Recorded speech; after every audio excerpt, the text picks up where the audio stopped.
September 11th, 2001 was a day that changed America forever. But the tragedy didn't end when the towers fell. The dust cloud that settled on lower Manhattan contained massive amounts of asbestos and other toxins. And 23 years later, that dust is still killing people.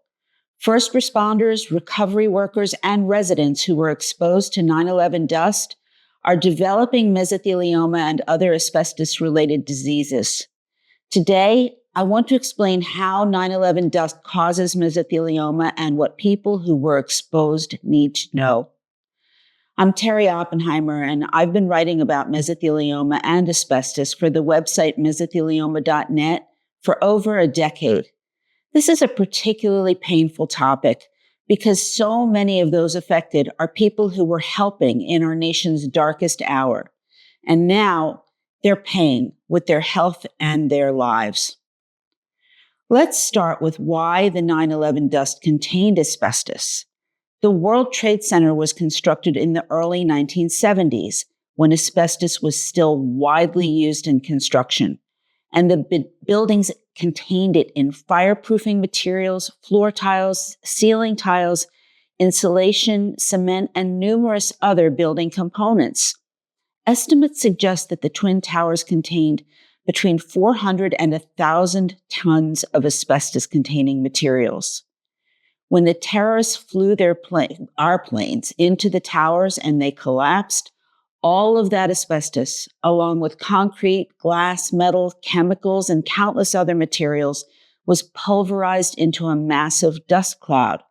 The collapse created such tremendous force and heat that the materials were ground into incredibly fine microscopic particles, and they spread throughout lower Manhattan, covering everything within blocks of Ground Zero in thick dust. The dust cloud was not just asbestos. It contained hundreds of different substances, including pulverized concrete and glass, heavy metals like lead, mercury, and cadmium, combustion products from the fires, synthetic materials from furniture and equipment, and toxic chemicals. But the asbestos content is what's creating the mesothelioma cases now. Before I go on, I want to take a break and ask you to do me a quick favor. If you find these videos helpful, please hit the like and subscribe buttons below. It makes it easier for other people who need this information to find us. Also, if you have questions or there's a topic you'd like to see addressed in a future video, send me a note in the comments section. And make sure you watch until the end, because I'm going to give you valuable information on where to find resources that will make a real difference for you. Now, to get back to 9/11's asbestos victims, the exposure extended far beyond the firefighters and police officers on the scene, though they certainly faced massive exposure. First responders who arrived in the immediate aftermath, recovery workers who spent months at Ground Zero searching for victims and clearing debris, construction workers who worked on the cleanup and reconstruction, volunteers who came to help with recovery efforts, residents who lived near Ground Zero and who couldn't evacuate for days or weeks, office workers in nearby buildings who returned before the cleanup was completed, and students who attended schools near Ground Zero. All of them faced potential exposure.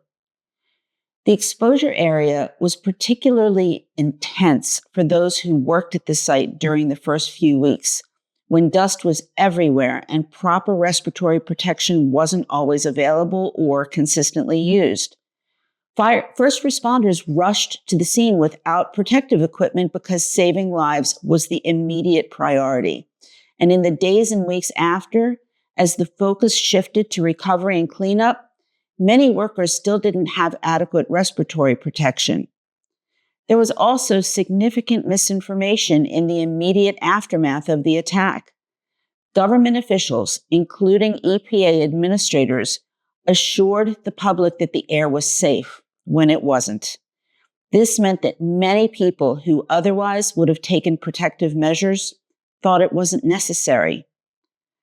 So why is 9/11 dust causing mesothelioma now, over 20 years later? It comes back to the disease's long latency period. Mesothelioma typically develops 20 to 50 years after asbestos exposure. That means that people who were exposed in September 2001 are now 25 years past exposure, right in the window when mesothelioma cases would start appearing. The first 9/11 related mesothelioma cases began appearing around 2015, which was about 14 years after exposure. That's actually faster than typical mesothelioma latency, which might suggest that the exposure at the site was so intense, or it could be that the asbestos fibers in 9/11 dust were so harmful due to them being so finely pulverized. What we know now is that the cases are increasing and will likely continue increasing over the next 20 to 30 years as the latency period arrives and more exposed individuals reach the typical time of diagnosis. Unfortunately, the peak of 9/11 related mesothelioma cases probably hasn't even hit us yet. Now, how many people will develop mesothelioma from 9/11 exposure is a tough question to answer. We have no way of knowing for sure. Estimates of the total number of people exposed to 9/11 dust range from 400,000 to over 500,000. Not all of them were exposed at levels likely to cause mesothelioma. We do know that exposure was heaviest close to ground zero, and it diminished with distance and time. The World Trade Center Health Program, which monitors health effects in first responders and survivors, has documented thousands of cancer cases, including cases of mesothelioma, though the exact numbers aren't always publicly available.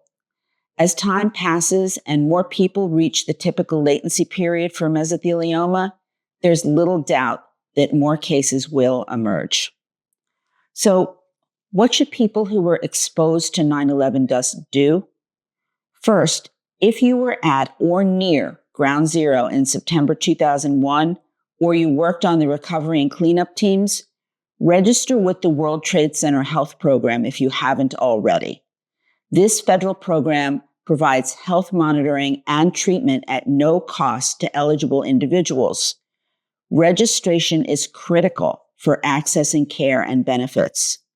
To be eligible, you generally need to have been present in the exposure zone, which is defined as the area south of Canal Street in Manhattan, during the relevant time period, or to have participated in rescue, recovery, or cleanup activities. Residents, workers, students, and responders can all be eligible. Second, be vigilant about symptoms. Know the warning signs of mesothelioma, including progressive shortness of breath, persistent cough, unexplained chest pain for pleural mesothelioma, or abdominal swelling and pain for peritoneal mesothelioma. If you develop these symptoms, seek medical attention immediately and make sure you tell your doctor about your 9/11 exposure. Third, consider periodic health monitoring. The World Trade Center Health Program provides regular screening and monitoring. Even if you feel fine now, monitoring can catch disease early when more treatment options are available. Fourth, understand your legal rights. People who developed cancer from 9/11 exposure may be eligible for compensation through the September 11th Victim Compensation Fund. This is a federal program that was established specifically to compensate individuals who were injured or who became ill from 9/11 exposure. Mesothelioma does qualify for compensation. The Victim Compensation Fund does have specific claim procedures and deadlines. So if you've been diagnosed with mesothelioma and you were exposed to 9/11 dust, you should probably contact an attorney who's familiar with the VCF claims process immediately. These claims are separate from traditional asbestos lawsuits because the exposure source was the 9/11 attacks, not the typical occupational or consumer product exposure. The VCF has already been extended multiple times. It's not permanent. There are deadlines for filing claims, and the amounts available for compensation can decrease if the fund becomes depleted. If you have a potential claim, don't delay in filing it. Fifth, if you're a first responder or recovery worker and you develop mesothelioma, you may also be eligible to file a workers' compensation or line of duty disability claim depending on your employment status. Some 9/11 related illnesses qualify for special benefits and presumptions. Legal counsel can help you navigate these various benefits. The tragedy of 9/11 related mesothelioma is that so many of the people being diagnosed were there to help. They ran toward danger to save lives, or they worked for months in toxic conditions to recover victims and rebuild. Many were volunteers who came to help their city and their country, and now they're dying from diseases caused by that exposure. The latency period means this is a slow-moving tragedy. Every year brings new diagnoses, and families who thought they were past the immediate trauma of 9/11 are only now beginning to receive devastating news that their loved one has mesothelioma from dust exposure 2 decades ago. To review, 9/11 dust contained massive amounts of asbestos from the World Trade Center buildings. First responders, recovery workers, and residents were exposed to pulverized asbestos fibers, and now, 23 years later, mesothelioma cases are appearing and will continue increasing for decades.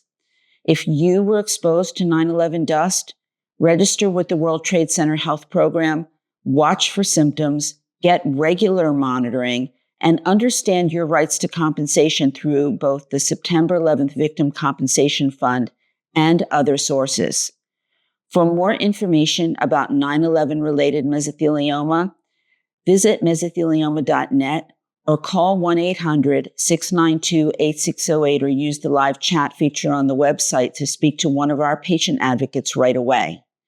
As for me, remember, you can post questions below, and I'll see you next time.